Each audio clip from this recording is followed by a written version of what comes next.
Olha, eu vou contar uma coisa pra vocês que vai revirar o estômago de qualquer pessoa que tenha um pingo de decência. Durante 10 anos da minha vida, o ser humano que eu mais amei no mundo, que eu criei com tanto carinho, que eu botei no mundo com dor e alegria, esse mesmo ser me violentou todos os dias enquanto eu estava ali, paralisada, sem poder nem mexer o braço esquerdo para me defender. Meu próprio filho me estuprou por uma década inteira. E o pior de tudo é que ele fazia isso fingindo que estava me cuidando. Pode parecer coisa de filme de terror, mas aconteceu aqui mesmo em Franca, dentro da minha própria casa, debaixo do mesmo teto onde eu o criei, pensando que estava formando um homem de bem. Meu nome é Iracema Benedita da Silva, tenho 72 anos e moro aqui em Franca, no interior de São Paulo. Quem me vê hoje vendendo minhas ervas medicinais na Praça Nossa Senhora da Conceição, com minha lojinha cheia de plantas que curam, conversando com as pessoas, dando conselhos sobre chás e benzimentos, não imagina nem de longe o inferno que eu vivi. As pessoas me conhecem como a Dona Iracema das Ervas, aquela senhora que sempre tem um sorriso no rosto e uma palavra de conforto para quem está sofrendo. Mas por trás desse sorriso tem uma história que eu guardei por muito tempo, até que resolvi que não dava mais para ficar calada. Antes de continuar essa história pesada, me conta aí nos comentários. Qual seu nome e de onde você está me ouvindo? Quero saber quem são essas pessoas corajosas que têm coragem de ouvir a verdade crua da vida. Porque essa história que eu vou contar não é para qualquer um não, viu? É uma história que vai mexer com vocês de um jeito que talvez vocês nunca esperaram. Mas eu preciso contar, porque sei que tem outras mulheres por aí passando pelo mesmo que eu passei, e talvez minha coragem dê coragem para elas também. Cada palavra que eu falar aqui é verdade, cada detalhe aconteceu de fato, e se vocês ficarem até o final, vão entender por que demorei tanto tempo para ter coragem de falar sobre isso. A minha vida não foi sempre assim, cheia de plantas e remédios naturais. Eu trabalhava numa fábrica de sapatos aqui em Franca, costurando o dia inteiro, ganhando meu dinheiro suado para criar meu filho sozinha. A fábrica ficava no Distrito Industrial, um prédio grande e barulhento, onde centenas de mulheres passavam o dia curvadas sobre máquinas de costura, fazendo sapatos que nunca podíamos comprar para o nosso próprio pé. O pai do Júnior me largou quando descobriu que eu estava grávida. Disse que não queria responsabilidade, que era muito novo para ser pai. Era um rapaz bonito, de família boa, que me encheu a cabeça de promessa e sumiu no mundo quando viu que a brincadeira tinha virado coisa séria. Eu tinha apenas 19 anos quando o Júnior nasceu, mas resolvi que ia criar aquele menino com muito amor e dar para ele tudo que eu não tive na minha infância. Minha própria mãe tinha morrido quando eu era pequena. Meu pai era um homem duro que não sabia demonstrar carinho. Eu prometi para mim mesma que meu filho ia ser diferente, que ia crescer sabendo que era amado, que ia ter todas as oportunidades que eu não tive. Olhando para trás, acho que foi justamente esse amor excessivo que acabou estragando ele, que fez ele achar que podia tudo comigo. Trabalhei feito uma condenada durante mais de 20 anos naquela fábrica. Acordava às 5 da manhã. Preparava o café, deixava a marmita pronta para o Júnior esquentar quando voltasse da escola, pegava 2 ônibus para chegar no trabalho antes das 7. A fábrica era um lugar quente, abafado, cheio de poeira de couro e cola. Ficava o dia inteiro curvada na máquina de costura, costurando cabedal de sapato feminino, fazendo sempre a mesma coisa, milhares de vezes por dia. Era um trabalho que doía nas costas, cansava a vista, deixava os dedos duros de tanto apertar a máquina. Voltava para casa às 6 da tarde, morta de cansada, mas ainda tinha que fazer janta, ajudar o Júnior com a lição de casa, lavar roupa, limpar a casa, preparar tudo para o dia seguinte. Era uma rotina que me quebrava por dentro, mas eu aguentava tudo pensando no futuro do meu filho. Nos fins de semana, quando não estava lavando roupa ou fazendo faxina, eu levava ele no parque, comprava um sorvete, tentava dar para ele a infância que eu não tive. Guardava cada centavinho que sobrava para comprar material escolar, roupa boa, sapato novo quando o pé crescia. O Júnior era um menino carinhoso, pelo menos era o que eu pensava na época. Ele me ajudava em casa, varria o quintal, levava o lixo para fora, falava que me amava, dizia que quando crescesse ia cuidar de mim. Essas palavras me davam força para continuar trabalhando duro todos os dias. Eu sonhava com o dia que ele se formasse, arranjasse um emprego bom e a gente pudesse ter uma vida mais tranquila. Nunca passou pela minha cabeça que dentro daquele menino que eu criava com tanto sacrifício estava crescendo um monstro, que todo aquele carinho que eu dava para ele estava sendo interpretado de uma forma doentia. Na escola, o Júnior sempre foi um aluno mediano. Não era dos melhores, mas também não dava trabalho para os professores. Era quieto, obediente, fazia as lições sem reclamar.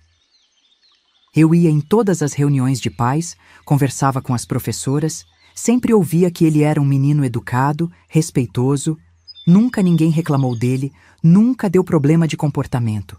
Por isso eu ficava tranquila, achava que estava criando ele direito, que estava no caminho certo. Quando ele fez 18 anos, eu comecei a perceber umas mudanças estranhas no comportamento dele. Primeiro foram os olhares. Ele ficava me olhando de um jeito diferente, especialmente quando eu estava trocando de roupa ou saindo do banho.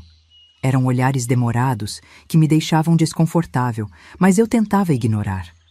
Às vezes, eu sentia que tinha alguém me espiando quando estava no quarto ou no banheiro, mas quando ia verificar, ele estava lá longe assistindo televisão ou mexendo no celular. Eu achava que era coisa da minha cabeça, que estava ficando paranoica de tanto trabalhar. Ele também começou a ficar mais grudento comigo, mais carinhoso de uma forma que não era normal entre mãe e filho adulto. Queria me abraçar o tempo todo, me dava beijos no rosto que duravam mais tempo do que o normal. Ficava sempre arrumando desculpa para encostar em mim, para me tocar. Quando eu estava na cozinha fazendo comida, ele chegava por trás e me abraçava, colando o corpo dele no meu de um jeito que me deixava estranha. Quando eu reclamava, ele ria e dizia que estava sendo carinhoso, que não podia nem abraçar a própria mãe. Uma vez, ele falou que queria me fazer uma massagem porque eu estava muito cansada do trabalho. Eu deixei, pensando que era carinho de filho, mas a massagem dele foi estranha. As mãos dele começaram nos ombros, como devia ser, mas foram descendo para as costas, para o lado do corpo, chegando perto dos seios.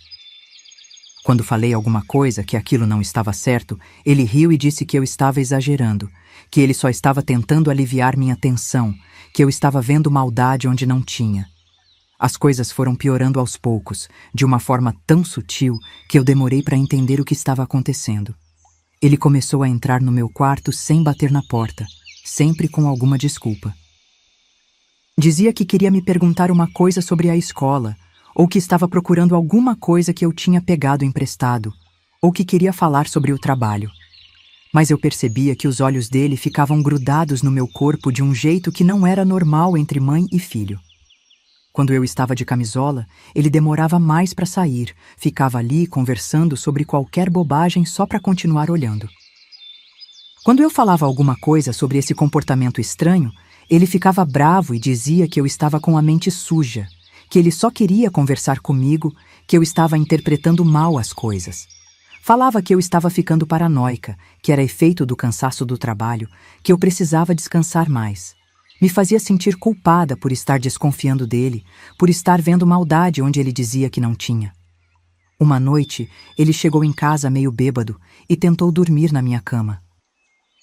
Disse que estava com medo, que tinha tido um pesadelo horrível, que não conseguia dormir sozinho.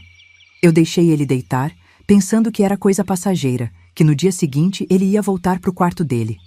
Mas durante a noite, senti ele se mexendo de um jeito estranho, colando o corpo dele no meu, passando a mão na minha cintura, na minha perna. Quando acordei assustada e perguntei o que ele estava fazendo, ele fingiu que estava dormindo profundamente. No dia seguinte, quando toquei no assunto no café da manhã, ele disse que eu tinha sonhado, que nada daquilo tinha acontecido, que eu estava confundindo sonho com realidade. Falou que era comum pessoas que trabalham muito terem pesadelos realistas, que eu precisava me cuidar melhor. Me fez duvidar da minha própria memória, da minha própria percepção do que tinha acontecido. Eu comecei a ficar com medo do meu próprio filho, mas ao mesmo tempo me sentia culpada por estar pensando essas coisas dele. Afinal, ele era meu menino, o filho que eu criei com tanto amor, com tanto sacrifício. Como eu podia suspeitar de uma coisa tão horrível? Como eu podia imaginar que meu próprio filho estava tendo pensamentos impuros sobre mim?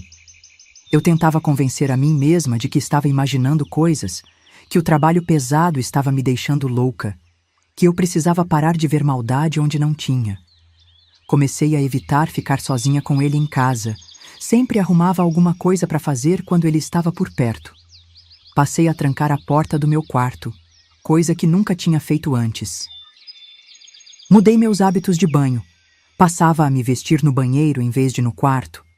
Mas tudo isso me deixava ainda mais angustiada, porque eu não conseguia entender por que estava tomando essas precauções contra meu próprio filho. Mas aí chegou aquele dia que mudou minha vida para sempre, que dividiu minha existência em antes e depois. Era uma segunda-feira de manhã, dia 15 de março de 1998. O dia tinha começado normal, igual a todos os outros. Acordei às 5 da manhã, como sempre. Preparei o café, organizei minha marmita, me arrumei para ir trabalhar. O Júnior ainda estava dormindo quando saí de casa. Era um dia de verão, quente, mas com uma brisa gostosa que fazia a manhã ficar agradável. Cheguei na fábrica no horário de sempre, bati o ponto, sentei na minha máquina de costura e comecei a trabalhar. Estava terminando um lote de sapatos femininos que tinha que entregar antes do almoço, sapatos de salto alto que eram complicados de costurar por causa das curvas do cabedal. Lembro que estava concentrada no trabalho, tentando terminar aquela encomenda no prazo, quando de repente senti uma dor horrível na cabeça, como se alguém tivesse me dado uma martelada bem forte na nuca. A dor foi tão intensa que minha vista escureceu na hora. Senti o chão rodando embaixo dos meus pés, uma sensação horrível de que tudo estava girando ao meu redor. Tentei me segurar na mesa da máquina, mas não consegui. A última coisa que lembro é de ter caído da cadeira, ouvindo o barulho das outras máquinas parando, das mulheres gritando, correndo na minha direção. Depois disso, apagão total. Eu estava na fábrica, na minha máquina de costura de sempre, terminando um lote de sapatos femininos que tinha que entregar antes do almoço. De repente, senti uma dor horrível na cabeça, como se alguém tivesse me dado uma martelada. A vista escureceu, eu senti o chão rodando, e a última coisa que lembro é de ter caído da cadeira. Quando acordei, estava no hospital com um monte de aparelho ligado em mim. O médico explicou que eu tinha tido um AVC, um derrame cerebral. Disse que eu era muito nova para isso, que normalmente acontecia com pessoas mais velhas, mas que o estresse do trabalho e da vida tinha contribuído muito. O lado esquerdo do meu corpo estava todo dormento. Eu não conseguia mexer o braço nem a perna esquerda direito. Foi aí que minha vida virou um inferno completo. Eu precisava de ajuda para tudo, para tomar banho, para me vestir, para ir no banheiro, para comer. O Júnior, que na época tinha 22 anos, se ofereceu para cuidar de mim. Ele disse que ia largar tudo, que ia dedicar a vida dele para me cuidar, porque eu tinha dedicado a minha vida inteira para cuidar dele. Na época, eu fiquei emocionada com tanta dedicação. Os primeiros dias em casa foram normais. Ele me ajudava com carinho, me levava no banheiro, me dava comida na boca, me ajudava a tomar banho. Eu me sentia grata por ter um filho tão cuidadoso. Mas aí começaram as mudanças. Rimeiro, ele disse que não podia deixar ninguém mais cuidar de mim porque só ele sabia fazer direito. Mandou embora a moça que a assistente social tinha conseguido para me ajudar algumas horas por dia. A Carminha era uma senhora de uns 50 anos, muito carinhosa, que vinha 3 vezes por semana para me dar banho e fazer fisioterapia básica. Ela tinha experiência cuidando de pessoas com AVC. Sabia como lidar com paralisia, era gentil e respeitosa. Mas o Júnior começou a implicar com ela. Dizia que ela era descuidada, que não fazia as coisas do jeito certo, que estava me machucando durante os exercícios. Inventou tantas reclamações que a coitada acabou desistindo do trabalho. Depois disso, ele começou a falar que eu estava muito suja, que precisava de banhos mais demorados, que ele tinha que me limpar melhor porque ninguém mais ia fazer aquilo com o capricho necessário. Os banhos que antes duravam 10 minutos com a Carminha começaram a durar mais de 1 hora com ele. Dizia que pessoa paralítica acumula sujeira em lugares que gente normal nem imagina, que se não limpar direito pode dar infecção grave, que eu podia até morrer se não tivesse higiene adequada. As mãos dele começaram a demorar mais tempo em certas partes do meu corpo, especialmente nos meus seios e na minha intimidade, sempre com essas desculpas de limpeza profunda. Quando eu reclamava que aquilo não estava certo, que não precisava demorar tanto tempo, ele dizia que era assim mesmo, que quem não podia se mexer direito precisava ser limpo com mais cuidado, que eu não entendia nada de cuidados médicos. Falava que tinha pesquisado na internet sobre higiene de pessoas acamadas, que os sites especializados recomendavam limpeza meticulosa, que eu devia ser grata por ele ter paciência de fazer aquilo. Eu tentava argumentar, mas ele sempre tinha uma resposta pronta, sempre uma justificativa médica para cada coisa nojenta que fazia. Eu comecei a perceber que alguma coisa estava muito errada quando ele começou a tocar em mim de um jeito que não tinha nada a ver com limpeza. Eram toques demorados, toques que mexiam comigo de uma forma que me deixava com nojo e terror ao mesmo tempo. Ele passava a mão pelos meus seios, fazendo movimentos circulares. Dizia que estava verificando se não tinha nódulo, que mulher paralítica tem mais risco de câncer por causa da má circulação. Tocava minha intimidade com os dedos, enfiava onde não devia, sempre falando que estava limpando secreção, que estava verificando se não tinha infecção. Mas eu estava ali, dependente dele para tudo, sem poder nem levantar da cama sozinha. O que eu podia fazer? Meu lado esquerdo era completamente morto. Eu não conseguia nem empurrar ele com a mão direita porque não tinha força. Era como estar presa dentro do próprio corpo, vendo e sentindo tudo o que acontecia comigo, mas sem poder reagir. A sensação de impotência era desesperadora. Me deixava em pânico, mas não adiantava gritar porque não tinha ninguém para ouvir. A situação foi ficando cada vez pior, de uma forma gradual que me fazia questionar se eu estava ficando louca ou se aquilo estava realmente acontecendo. Ele passou a controlar tudo na minha vida. As visitas que eu podia receber, os remédios que eu tomava, a comida que eu comia, os programas que eu assistia na televisão. Dizia que era para meu bem, que ele sabia melhor do que ninguém o que eu precisava, que como cuidador principal, ele tinha responsabilidade sobre todas as decisões relacionadas à minha saúde e bem-estar. Isolou a gente do mundo completamente, não deixava nem os vizinhos entrarem para me ver. Quando alguém aparecia na porta, ele atendia e dizia que eu estava dormindo, ou que estava com dor, ou que o médico tinha recomendado repouso absoluto. Inventava sempre uma desculpa diferente para afastar as pessoas. Com o tempo, todo mundo parou de vir, acreditando que eu realmente precisava de isolamento para me recuperar. E os abusos foram aumentando dia após dia, até que chegou o momento que vocês nem imaginam o que esse monstro era capaz de fazer. Mas espera lá. Antes de ir direto para o final dessa história terrível, tenho que começar essa história lá do começo da minha vida, porque senão vocês não vão entender como um filho pode virar um monstro desse jeito. Como uma pessoa que você criou com tanto amor pode se transformar numa criatura tão cruel. Depois que eu saí do hospital, completamente dependente dele para tudo, foi que o verdadeiro pesadelo começou. O que eu achei que era cuidado de filho dedicado virou a coisa mais nojenta que uma mãe pode passar na vida. Era como se ele tivesse esperado anos por aquela oportunidade, como se a minha paralisia fosse exatamente o que ele estava desejando. Logo nas primeiras semanas em casa, quando eu ainda estava se adaptando à nova realidade de não conseguir me mexer direito, ele disse que precisava me examinar todo dia para ver se eu não estava desenvolvendo escaras na pele por ficar muito tempo deitada.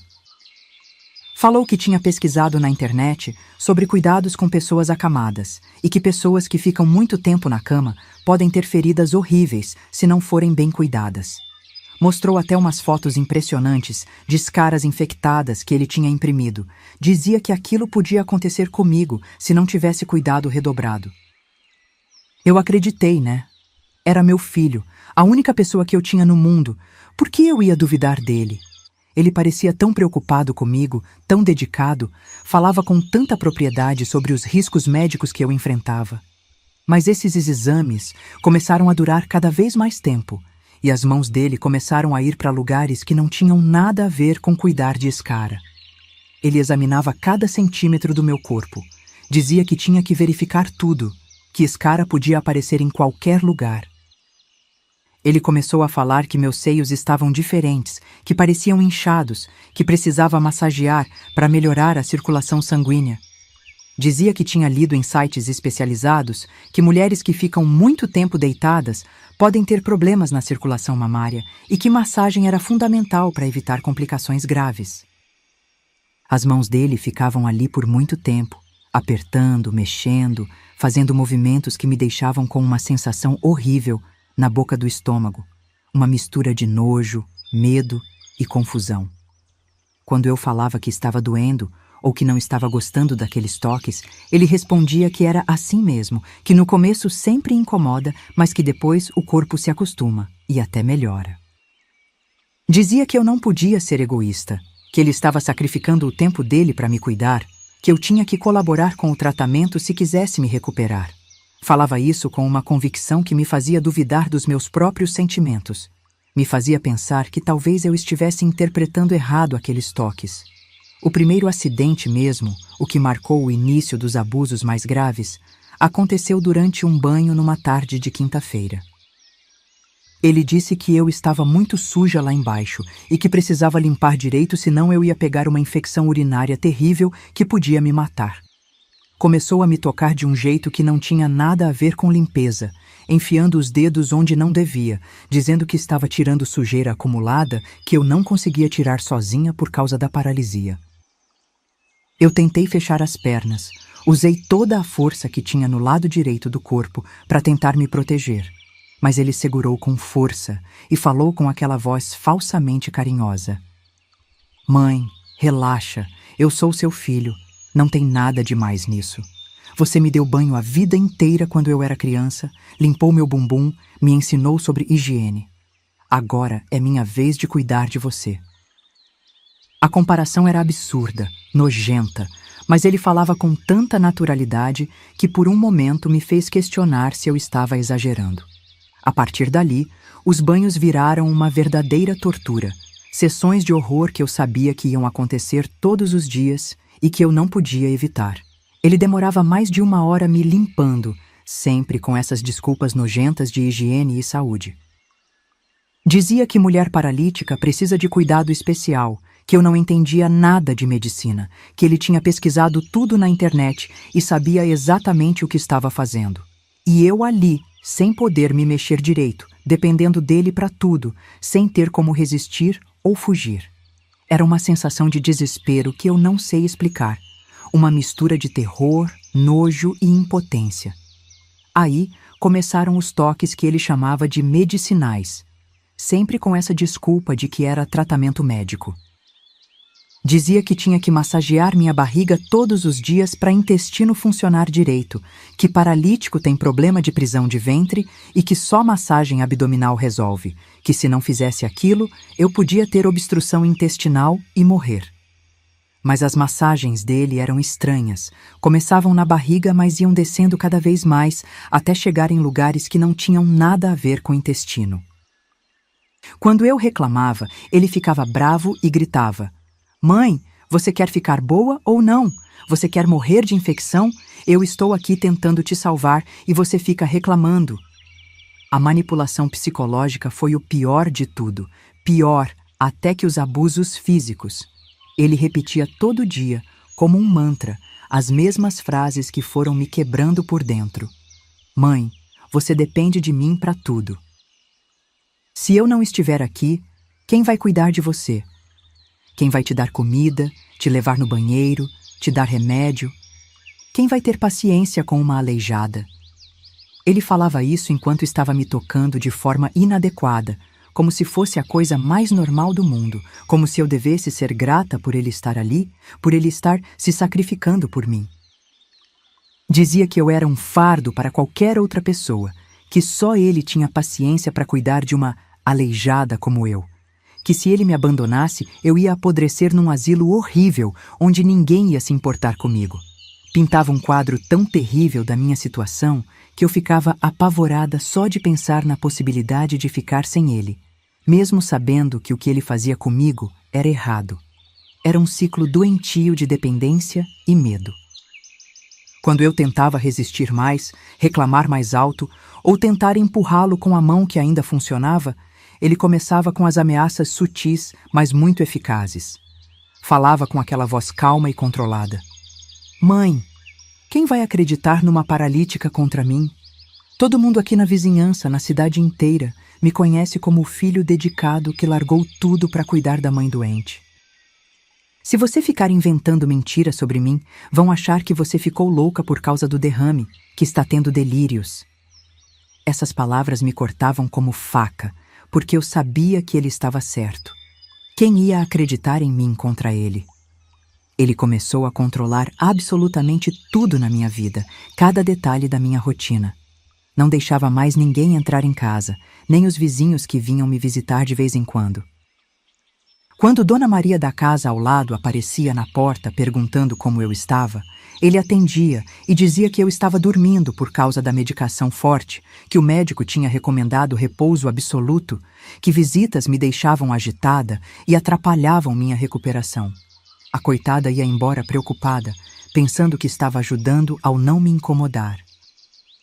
Dizia para todo mundo que eu estava muito debilitada, que o médico tinha recomendado repouso absoluto, que visitas me deixavam agitada e atrapalhavam minha recuperação. Isolou a gente do mundo completamente. Eu fiquei sem contato com qualquer pessoa além dele. As ameaças foram ficando mais claras. Ele falou que se eu contasse alguma coisa para alguém, ele ia me internar num asilo e dizer que eu estava com demência por causa do AVC. Dizia que conhecia gente que trabalhava nesses lugares e que eu ia apodrecer lá, sendo maltratada por estranhos, comendo comida ruim, sem ninguém para me defender. Pintava um quadro tão terrível que eu ficava apavorada só de pensar. Aí chegou o dia que ele resolveu cuidar das minhas necessidades íntimas de uma forma que eu nunca vou conseguir esquecer. Disse que eu estava há muito tempo sem relaxar e que isso fazia mal para a saúde de qualquer mulher, principalmente uma paralítica. Falou que tinha pesquisado e que médicos recomendavam exercícios especiais para mulheres na minha situação. Quando entendi o que ele queria fazer, tentei gritar, mas ele tampou minha boca e disse: "Ninguém vai ouvir mesmo, mãe. E se ouvir, vão achar que você está gritando de dor por causa da paralisia." A partir desse dia, minha vida virou um inferno completo. Ele estabeleceu uma rotina horrível. De manhã, o banho com os toques nojento. De tarde, a fisioterapia que ele inventou e que incluía ele me tocar inteira. De noite, os cuidados especiais, que me deixavam em estado de choque. Tudo sempre com essas desculpas de saúde e medicina, como se ele estivesse fazendo um favor para mim.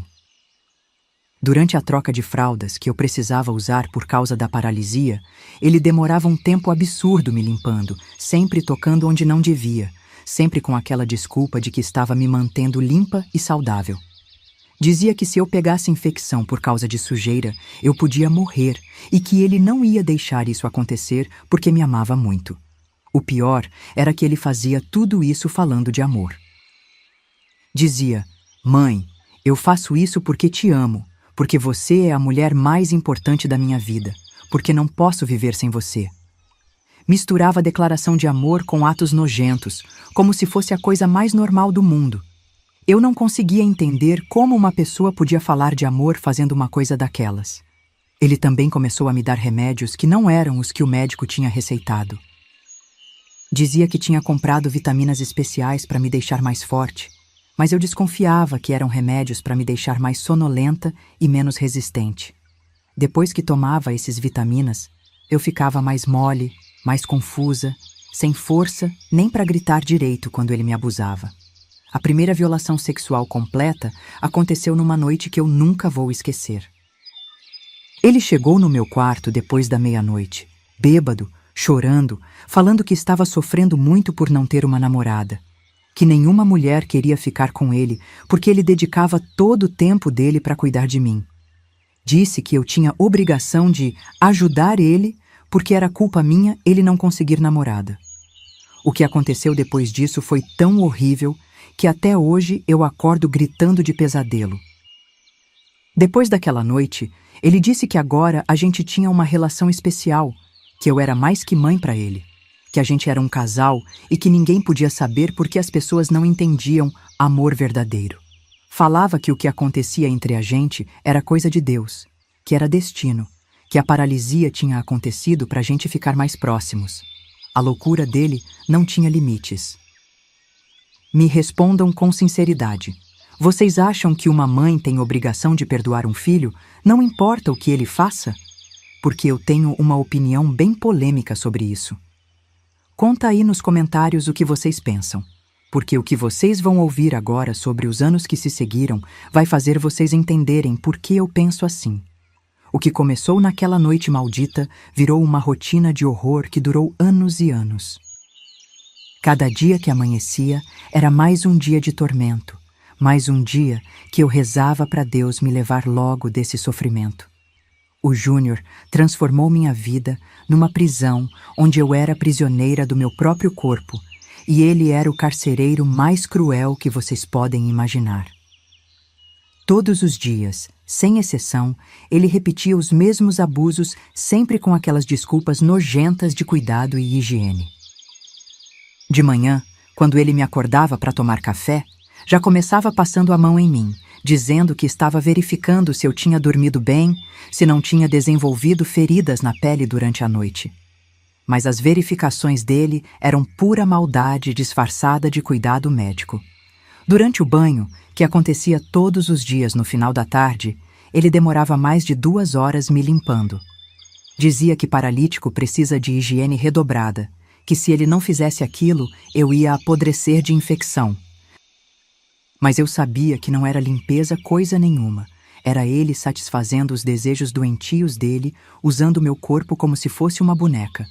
Eu tentava resistir, mas como? Meu braço esquerdo não obedecia, minha perna esquerda era morta, eu dependia dele até para ir no banheiro. A fisioterapia que ele inventou era outro momento de terror. Ele dizia que tinha estudado na internet os exercícios que eu precisava fazer para não perder completamente os movimentos. Mas os exercícios dele incluíam ele me tocar inteira, me forçar a fazer movimentos que não tinham nada a ver com recuperação de AVC. Ele manipulava meu corpo como queria, sempre falando que era para o meu bem, que se eu não fizesse aquilo ia ficar paralítica para o resto da vida. À noite era quando acontecia o pior. Ele dizia que eu precisava de relaxamento especial para dormir bem, que mulher com problema neurológico tem que ter alívio de tensão, senão pode ter outro derrame. E aí fazia comigo coisas que até hoje me dão náusea de lembrar. Eu tentava fingir que estava dormindo, mas ele falava: "Não adianta fingir, mãe. Eu sei quando você está acordada e quando está dormindo." Eu tentava pedir ajuda de todas as formas que conseguia. Quando algum vizinho passava na frente de casa e olhava pela janela, eu tentava fazer sinais com o olho, tentava mexer a cabeça de um jeito que mostrasse desespero. Mas ele sempre estava por perto, sempre controlando tudo. Se percebia que eu estava tentando chamar atenção, ele chegava perto e falava alto: "A mãe está com um pouquinho de dor hoje, né, mãe? Mas já dei o remédio para ela, já vai melhorar." Quando o telefone tocava, ele que atendia sempre. Dizia para todo mundo que eu não podia falar porque estava muito debilitada, que o médico tinha recomendado repouso da voz. Se insistiam muito para falar comigo, ele levava o telefone até mim, mas ficava do lado, escutando cada palavra, fazendo cara feia se eu tentava falar alguma coisa que pudesse levantar suspeita. Eu tinha medo até de falar socorro, porque sabia que ele ia me fazer pagar depois. Ele controlava todos os remédios que eu tomava. Além dos que o médico tinha receitado para o AVC, ele me dava outros que dizia que tinha comprado na farmácia para completar o tratamento. Eu desconfiava que eram remédios para me deixar mais dócil, mais confusa, porque depois que tomava ficava com a mente muito embaralhada, sem conseguir pensar direito, sem força nem para gritar quando ele me abusava. As visitas foram sendo cortadas uma por uma. Primeiro ele disse que eu não podia receber a comadre Neuza porque ela falava muito alto e isso mexia com minha pressão. Depois disse que o pessoal da igreja não podia mais vir porque eu estava muito sensível à aglomeração. Foi inventando desculpa para cada pessoa até que não sobrou ninguém. A gente ficou completamente isolados do mundo, só eu e ele dentro daquela casa que virou meu inferno particular. Eu tentava resistir de várias formas. Às vezes fingia que estava com muita dor para ver se ele parava, mas ele dizia que dor era normal em quem tinha tido derrame e que o que ele estava fazendo ia ajudar a melhorar. Outras vezes eu tentava chorar, esperando que ele tivesse um pouco de pena, mas ele falava que choro também era sintoma de problema neurológico e que eu ia melhorar com o tempo.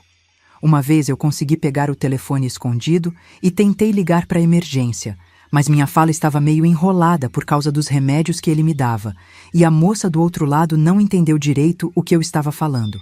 Quando ele chegou e viu o telefone na minha mão, ficou uma fera. Disse que se eu fizesse aquilo de novo, ele ia me amarrar na cama e dizer para todo mundo que eu estava tendo surtos por causa do derrame. Os anos foram passando e eu fui perdendo a esperança de que alguém um dia fosse descobrir o que estava acontecendo. Ele tinha conseguido construir uma imagem perfeita de filho dedicado. Os vizinhos elogiavam ele, diziam que era um exemplo de filho, que largou a vida dele para cuidar da mãe doente. Quando saía para fazer compras ou resolver alguma coisa na rua, todo mundo falava bem dele. Como alguém ia suspeitar de uma pessoa que tinha essa reputação? Ele também foi ficando cada vez mais ousado. Começou a me levar para consultas médicas e ficava presente durante todos os exames, não deixava o médico me examinar sozinha. Dizia que eu ficava muito nervosa sem ele por perto, que podia ter outro derrame se ficasse agitada. Os médicos achavam aquilo normal. Elogiavam a dedicação dele. Ninguém imaginava que ele estava ali para controlar o que eu falava. Durante as consultas, quando o médico perguntava como eu estava, ele respondia por mim antes mesmo de eu abrir a boca. Dizia que eu estava evoluindo bem, que estava comendo direito, dormindo bem, fazendo fisioterapia. Se o médico insistia para falar comigo diretamente, ele falava: "Doutor, às vezes ela fica um pouco confusa por causa do AVC, mas eu anoto tudo o que acontece em casa e posso informar melhor." Mas um dia, depois de quase 8 anos vivendo esse inferno, aconteceu uma coisa que mudou tudo. A vizinha do lado, Dona Aparecida, estava em casa doente, de repouso, e por isso ficou o dia inteiro em casa, numa época que normalmente estava trabalhando. Justamente nesse dia, eu não aguentei mais e comecei a gritar de desespero enquanto ele estava me abusando. Gritei com uma força que nem sabia que tinha. Gritei pedindo socorro até a voz sumir. Dona Aparecida ouviu os gritos através da parede fina que separava as duas casas. Ela disse depois que nunca tinha ouvido um grito de desespero daquele jeito, que parecia grito de pessoa sendo torturada. Ficou preocupada e veio bater na porta para saber se estava tudo bem. O Júnior atendeu a porta todo tranquilo. Disse que eu tinha tido uma crise de dor por causa da paralisia, que já tinha dado remédio e que eu já estava melhor. Mas Dona Aparecida não ficou convencida. Ela insistiu para me ver, disse que queria ter certeza de que eu estava bem. Ele tentou impedir, mas ela empurrou a porta e entrou. Me encontrou na cama toda suada, com marca de mão no pescoço, os olhos vermelhos de tanto chorar. Ela percebeu na hora que alguma coisa estava muito errada, principalmente porque eu estava com o olhar desesperado, tentando falar alguma coisa que ela não conseguia entender. Dona Aparecida disse que ia ligar para a emergência, que eu precisava ir para o hospital. Ele tentou convencer ela que não precisava, que era só uma crise normal, que eu sempre ficava assim quando tinha dor. Mas ela não deu ouvidos e ligou para o SAMU mesmo assim. Enquanto esperávamos a ambulância, ela ficou ali do meu lado, segurando minha mão, e eu tentava falar socorro com os olhos, porque a voz não saía. No hospital, o médico que me atendeu estranhou algumas coisas. Disse que eu estava com sinais de estresse muito alto para uma pessoa que supostamente estava sendo bem cuidada em casa. Perguntou se eu estava sentindo alguma dor diferente, se estava acontecendo alguma coisa em casa que pudesse estar me deixando agitada. O Júnior, como sempre, respondeu por mim, disse que era normal de quem tinha problema neurológico. Mas o médico insistiu para me examinar sozinha. Disse para o Júnior que precisava fazer uns procedimentos, que era melhor ele sair do quarto. Ele tentou resistir, mas o médico foi firme. Foi a primeira vez em 8 anos que eu fiquei sozinha com uma pessoa que podia me ajudar. Quando o médico começou o exame, ele percebeu sinais no meu corpo que não condiziam com os cuidados que eu supostamente recebia em casa. O médico perguntou se alguém estava me machucando, se eu estava sendo maltratada. Eu tentei falar, mas estava tão nervosa que as palavras não saíam direito. Então ele perguntou se eu conseguia acenar com a cabeça para responder sim ou não. Quando perguntou se alguém da minha família estava me machucando, eu consegui balançar a cabeça que sim. Quando perguntou se era meu filho, eu confirmei de novo. O médico chamou a assistente social do hospital e uma psicóloga. Elas vieram conversar comigo e conseguiram entender aos poucos o que estava acontecendo.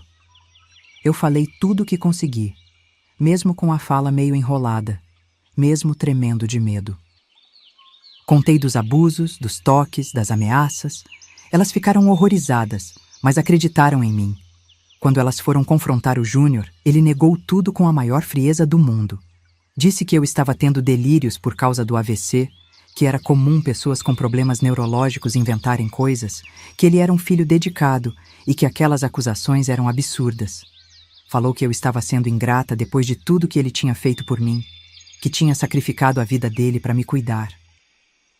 Ele estava tão convincente que por um momento eu achei que as pessoas iam acreditar nele. Falava com uma segurança, uma tranquilidade que quase me fez duvidar da minha própria versão. Mas a assistente social disse que iam fazer outros exames em mim, exames mais detalhados, e que se descobrissem qualquer sinal de abuso, iam chamar a polícia na hora. Olha, sei que essa história está pesada, mas aposto que muitos de vocês não vão ter coragem de apertar o gostei nesse vídeo. Vai lá, me prova que estou errado. Aperta esse like aí, quero ver se vocês têm coragem mesmo. Porque o que vocês vão descobrir agora sobre o que aconteceu depois desses exames vai chocar vocês ainda mais do que tudo que eu já contei até aqui. Os exames que fizeram em mim no hospital confirmaram tudo o que eu tinha falado. O médico legista encontrou sinais claros de abuso sexual recente e antigo, marcas no meu corpo que provavam que eu estava falando a verdade. Quando mostraram os resultados para o Júnior, ele continuou negando, mas agora já não conseguia mais manter aquela pose de filho dedicado. A máscara tinha caído e todo mundo podia ver o monstro que ele realmente era. A polícia foi chamada e ele foi preso na mesma hora. Levaram ele algemado do hospital enquanto ele gritava que eu era uma louca, que estava inventando tudo por causa do derrame, que ele ia processar todo mundo por difamação. Mas não adiantava mais gritar. As provas estavam ali, no meu corpo marcado por anos de abuso, e ninguém podia negar a realidade. Eu fiquei internada no hospital por quase 2 semanas enquanto eles decidiam o que fazer comigo. Não tinha ninguém da família próxima para me cuidar e eu estava apavorada com a possibilidade de ter que ir para um asilo ou algum lugar onde não conhecia ninguém. Mas aí aconteceu um milagre que eu nunca vou esquecer. Apareceu a Terezinha, prima distante do meu pai que eu nem lembrava mais que existia. A Terezinha tinha ficado sabendo do caso através de uma amiga que trabalhava no hospital. Ela me procurou e disse que, mesmo a gente não se falando há mais de 20 anos, ela não podia deixar uma prima passar por uma situação daquelas sozinha. Falou que tinha uma casa com quarto no térreo, que podia me cuidar, que não me deixaria desamparada. Quando ouvi aquelas palavras, chorei pela primeira vez de alívio, depois de anos chorando só de desespero. A casa da Terezinha era num bairro mais afastado do centro de Franca, numa rua tranquila, cheia de árvores e casas simples. Ela tinha adaptado o quarto para mim com barras de apoio no banheiro, uma cama mais baixa para eu conseguir sentar sozinha, uma cadeira de rodas para me locomover pela casa. Pela primeira vez em 8 anos, eu estava num lugar onde podia ter certeza de que ninguém ia me machucar. Os primeiros dias na casa da Terezinha foram estranhos. Eu tinha tanto medo que qualquer barulho me fazia pular de susto. Quando ela chegava perto para me ajudar com alguma coisa, eu encolhia automaticamente, esperando ser agredida. Meu corpo tinha gravado o medo de um jeito que até quem queria me ajudar me assustava. Ela teve uma paciência de anjo comigo, falava baixinho, se movia devagar, sempre avisando antes de me tocar. A primeira coisa que a Terezinha fez foi me levar numa fisioterapeuta chamada Márcia, que tinha consultório ali perto de casa. A Márcia era uma mulher de uns 40 anos, cabelo curto, jeito firme, mas carinhoso. Quando a Terezinha explicou para ela o que tinha acontecido comigo, vi que ela ficou revoltada. Disse que ia fazer de tudo para me ajudar a recuperar os movimentos, que eu merecia ter minha independência de volta. As primeiras sessões de fisioterapia foram difíceis. Meu corpo estava tenso demais, travado pelo medo e pelo trauma. A Márcia explicou que isso era normal, que pessoas que sofreram abuso físico costumam ter o corpo muito contraído, como se estivesse sempre se defendendo de um ataque. Ela começou devagar, só com exercícios de respiração e relaxamento, me ensinando a confiar no meu próprio corpo de novo. Mas a Márcia não era só fisioterapeuta, ela virou minha confidente, minha amiga, minha terapeuta improvisada. Durante as sessões, ela me deixava falar sobre tudo o que tinha acontecido, me escutava sem julgar, me ajudava a entender que nada daquilo tinha sido culpa minha. Dizia que o AVC não tinha sido castigo de Deus, que eu não merecia ter passado por aquele sofrimento, que eu era uma sobrevivente, não uma vítima. Depois de uns 3 meses de fisioterapia, aconteceu uma coisa que me deixou em choque. Durante um exercício, tentando alcançar um objeto que a Márcia tinha colocado na mesa, minha mão esquerda se mexeu sozinha pela primeira vez desde o AVC. Foi só um movimento pequeno, os dedos se fechando um pouquinho, mas eu comecei a chorar de emoção. A Márcia também chorou comigo e disse: "Viu, Iracema? Seu corpo está voltando à vida." A partir daquele dia, os exercícios ficaram mais intensos. A Márcia explicou que meu cérebro estava criando novas conexões, que os movimentos iam voltar aos poucos se eu não desistisse. Era um trabalho duro, doloroso às vezes, mas cada pequeno progresso me dava mais esperança. Primeiro voltou um pouco de movimento nos dedos, depois no pulso, depois no cotovelo. Minha perna também começou a responder melhor. A Terezinha me levou também numa psicóloga, a doutora Helena, que trabalhava com pessoas que tinham sofrido traumas graves. Ela explicou que eu tinha 2 traumas para processar: o AVC, que mudou minha vida de uma hora para outra, e os anos de abuso que vieram depois. Disse que ia ser um trabalho longo, que eu tinha que ter paciência comigo mesma, que cura de trauma não acontece da noite para o dia. As sessões com a doutora Helena foram fundamentais para eu entender muita coisa. Ela me explicou que o que o Júnior fez comigo tinha nome: violência sexual, abuso de pessoa vulnerável, cárcere privado. Que não era cuidado, nem amor, nem nada que se parecesse. Que ele tinha usado minha dependência física para satisfazer os desejos doentios dele e que isso era crime grave, não importa se era meu filho ou não. Com o tempo, fui entendendo que eu não tinha culpa de nada do que aconteceu. Não tinha culpa de ter tido AVC, não tinha culpa de ter ficado dependente, não tinha culpa de ter criado um filho que virou um monstro. A doutora Helena me ensinou que vítima de abuso sempre se sente culpada, mas que essa culpa não é real, é só um jeito que a mente encontra de tentar entender uma situação que não faz sentido.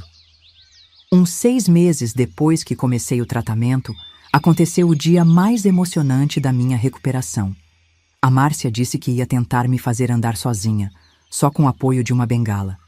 Eu estava morrendo de medo de cair, mas ela falou: "Confia em mim, Iracema.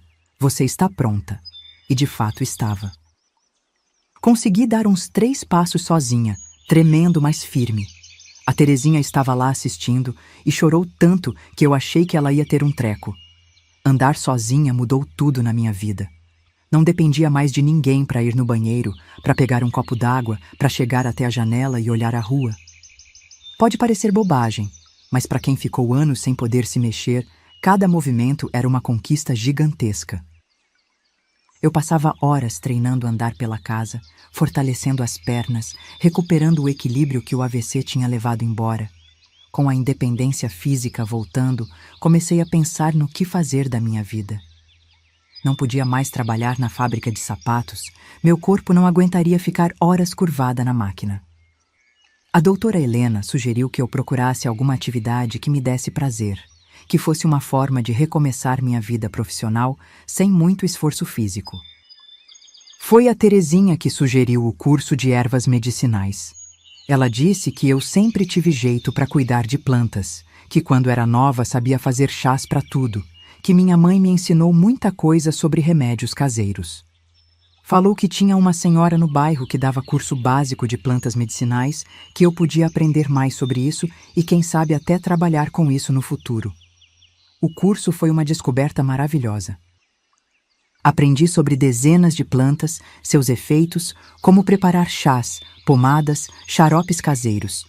A professora, Dona Carmen, disse que eu tinha um dom natural para lidar com plantas, que minha mão era boa para fazer remédios. Foi a primeira vez em muito tempo que alguém elogiou alguma habilidade minha que me fez sentir útil de novo. Enquanto eu estava me recuperando e reconstruindo minha vida, o processo contra o Júnior corria na justiça.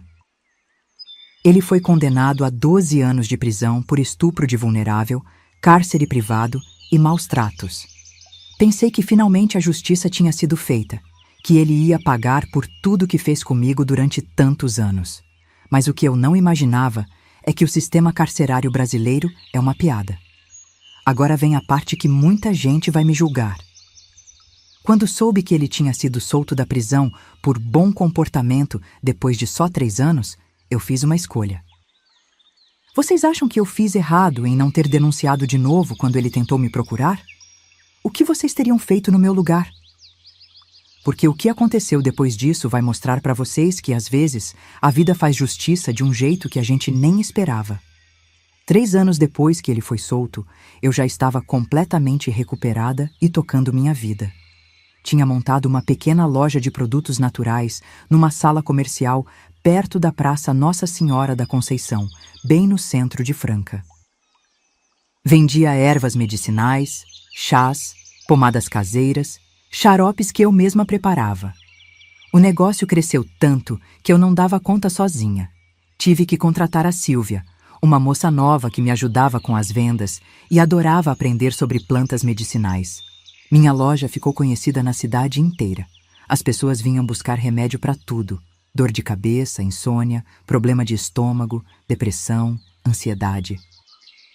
Eu orientava todo mundo sobre como usar as plantas certas, ensinava a fazer os chás em casa, dava conselhos sobre saúde natural baseados em décadas de experiência e estudo.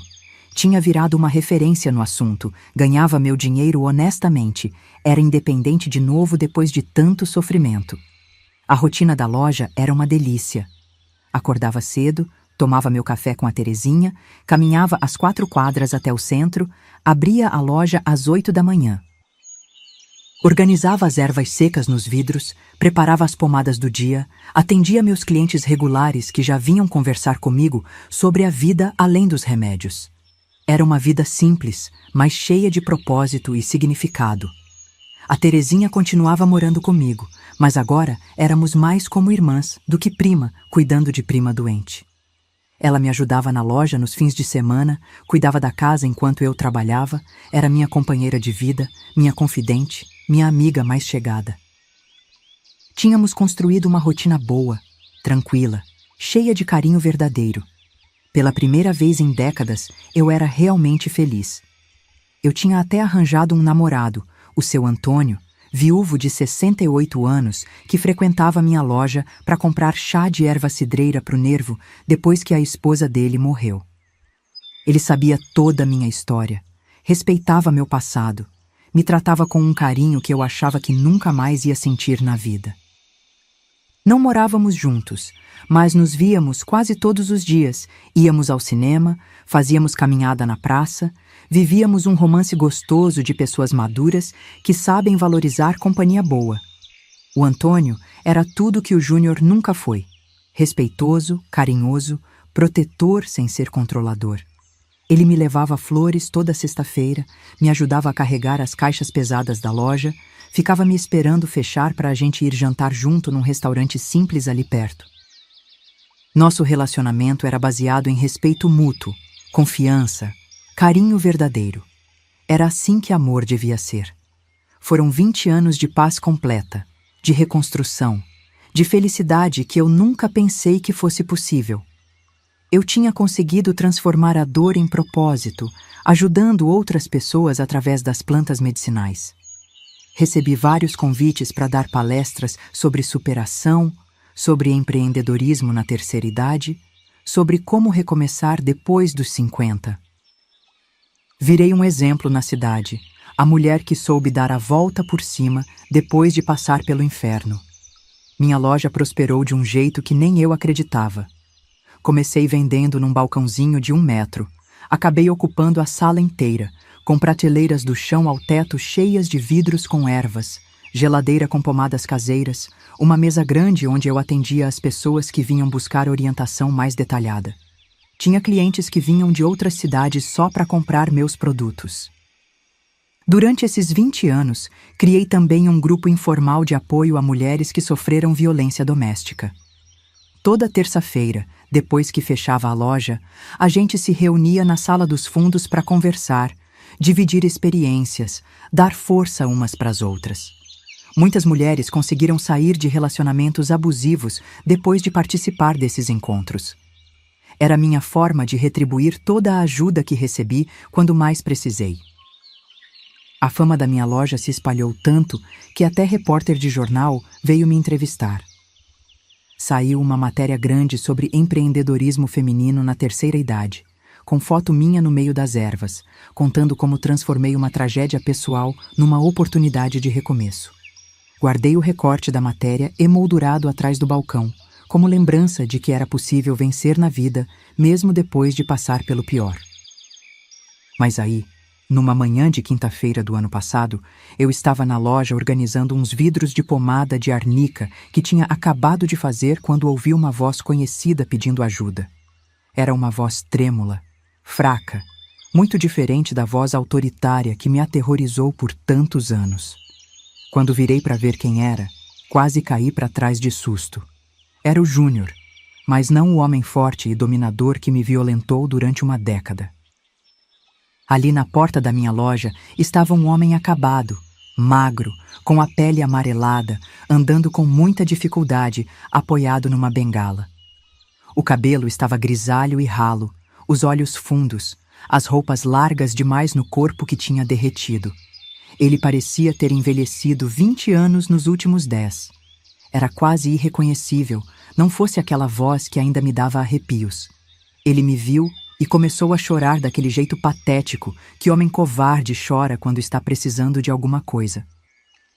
Falou com a voz embargada. "Mãe, eu estou muito doente. Preciso da sua ajuda. Os médicos disseram que eu tenho esclerose múltipla, que vou ficar paralítico se não tiver cuidado especial. Por favor, não me abandona."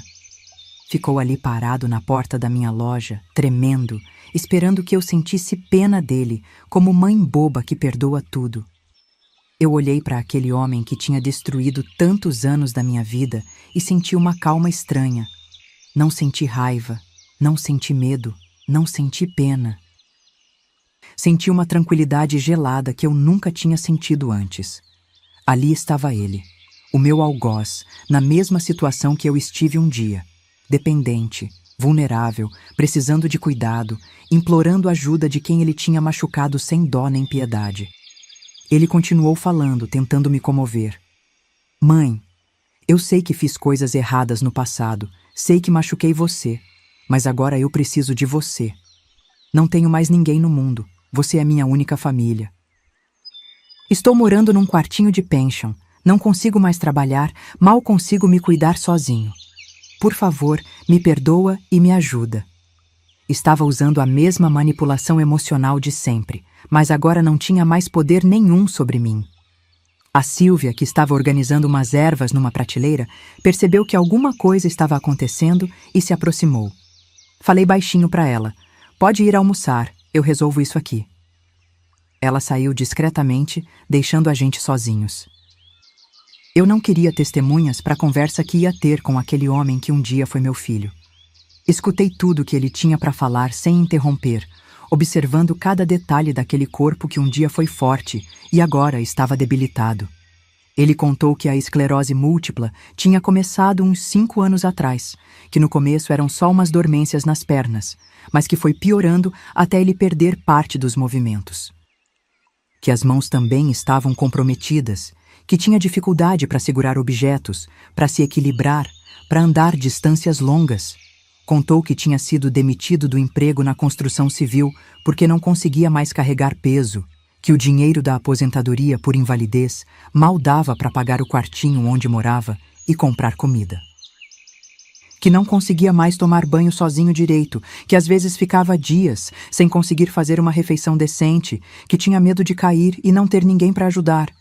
Quando ele terminou de falar, respirei fundo e disse com a voz mais firme que consegui: "Agora você sabe como é ficar dependente de alguém, né?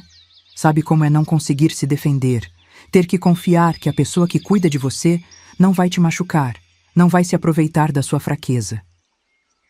Vi o rosto dele mudando de cor quando entendeu aonde eu queria chegar com aquelas palavras. Continuei falando com uma tranquilidade que me surpreendeu. "Você lembra o que me fez durante 10 anos enquanto eu estava paralítica? Lembra como abusou de mim todos os dias, como me ameaçou, como transformou minha vida num inferno? Lembra que eu implorava para você parar e você dizia que eu tinha que ser grata porque você estava me cuidando?" Ele tentou me interromper, mas eu levantei a mão e não deixei. Era minha vez de falar, ele que tinha que escutar depois de tantos anos me fazendo calar a boca. "Durante anos eu implorei para você ter um pouco de respeito, um pouco de humanidade comigo. Você disse que eu dependia de você, que ninguém mais ia me cuidar, que eu tinha que aceitar tudo calada porque era um favor que você estava fazendo. Agora é você que está dependente, é você que precisa de cuidado." Vi que ele estava ficando desesperado, percebendo que eu não ia ceder à chantagem emocional como ele esperava. Tentou mudar de estratégia. "Mãe, eu era novo, era imaturo, não sabia o que estava fazendo. Agora eu entendo que estava errado, que machuquei você. Eu me arrependo de tudo, juro por Deus que me arrependo. Mas eu já tinha ouvido aquela conversa antes, na época do julgamento. Você se arrepende porque está precisando de mim agora, não porque entendeu o mal que me fez. Se você estivesse bem de saúde, com dinheiro, independente, nunca teria aparecido aqui pedindo perdão.